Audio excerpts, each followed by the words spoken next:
les plus petits d'entre eux, en sortant de cette grande journée, me disaient « Mais on les a pas vus, les enfants handicapés ?»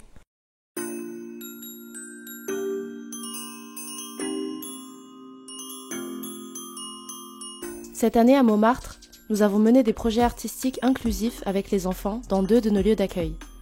À travers l'art, nous avons exploré de nouvelles manières de communiquer et de mieux comprendre le handicap. Mais pourquoi est-il essentiel d'encourager l'inclusion et questionner la réalité du handicap ? La question du handicap, c'est une question de société.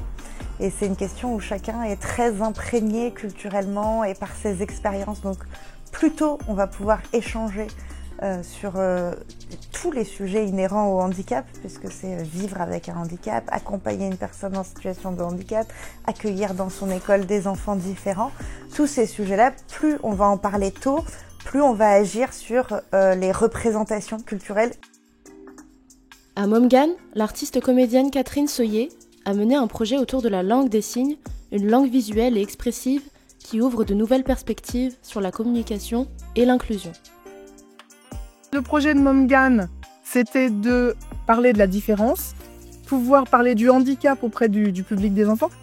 On a travaillé sur la langue des signes puisque c'était par rapport à la différence. Il y a eu vraiment une volonté de faire découvrir aux enfants un autre moyen de communication. Et la langue des signes est un super vecteur. Et les enfants se sont emparés des signes pour pouvoir découvrir comment épeler son prénom, dire bonjour, ça va. La langue des signes, c'est une langue en 3 dimensions. Donc pour l'enfant, ça lui parle. Donc je pense que eux, ça leur a apporté déjà de la confiance en eux-mêmes, déjà. Parce que comme on travaille sur le corps et les expressions du visage, ensuite ça les enrichit d'une langue. Je pense que cette manière de voir une langue différemment, c'est-à-dire pas de manière académique, mais par le théâtre, par l'expression corporelle, c'est une autre manière de voir les choses. Et à Montpelleport, qu'est-ce qu'il s'est passé ? On a écrit une chanson avec les enfants et après on l'a chanté, un slam, le slam des différences. Donc ça nous a permis d'avoir une phase d'écriture qui était une phase de réflexion, une phase d'échange, de points de vue, de pouvoir écouter les idées des autres et puis se les approprier. Donc tout ça, c'était un travail qui était passionnant avec les enfants.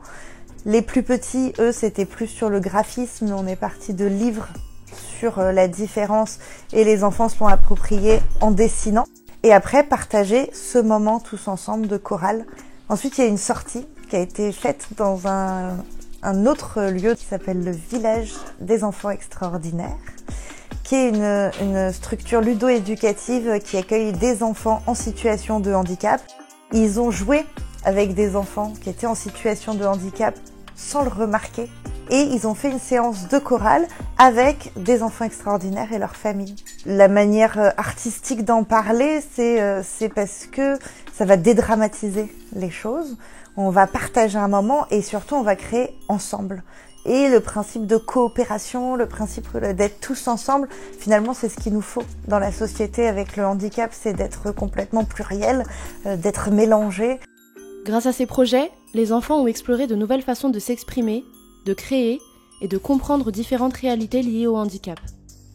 L'inclusion se construit jour après jour, à travers chaque geste, chaque interaction, chaque œuvre partagée. À Montmartre, nous continuerons à imaginer des projets où l'art est un pont entre les différences pour que chacun puisse trouver sa place et faire entendre sa voix.